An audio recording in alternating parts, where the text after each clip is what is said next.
halkani waa channelka Cabdi's Official oo ugu barakeyso gudbinta barnaamijyo xiiso leh. Fadlan haddii ay tahay markii kugu horeysay aad soo booqato channelkan, subscribe dheh. Mahadsanid. Talooyinka bisha barakeysan ee Ramadaanka. Halkani waxaan idinkugu soo gudbin doonaa ilaa iyo 8 talo oo ka caawinaya inaad bishan barakeysan ee Ramadaanka aad ugu faa'iideysatid si wanaagsan. Hagaaji qalbigaaga. Haddii aad hagaajisid qalbigaaga, waxaa hagaagaya maskaxdaaduna waxay hagaajin doontaa carabkaaduna waxa uu hagaajin doonaa noloshaaduna waxay hagaajin doontaa qabrigaaga. Dunidan aan ku noolnahay ma ahan goob nasasho ee waa goob imtixaan, waxaana lagu kala saaraa qofka sida adag u nool ee haddana sabra iyo qofka dhalanteed iyo dhedheelka u nool.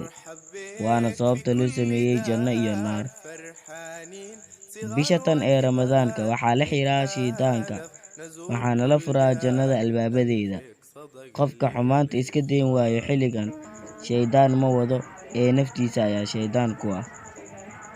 Mar walba ku dadaal si aad uga tagi lahayd xumaanta gebi ahaanba.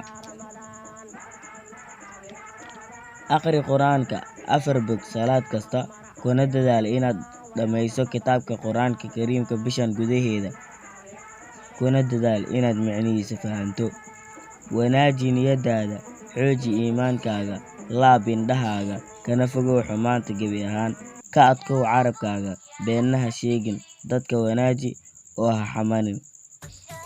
Ka fogow kibir, isla weyni, xaasidnimo, nacayb fara badan iyo cuqdad, sababtoo ah waa sifooyin xun oo sun ah.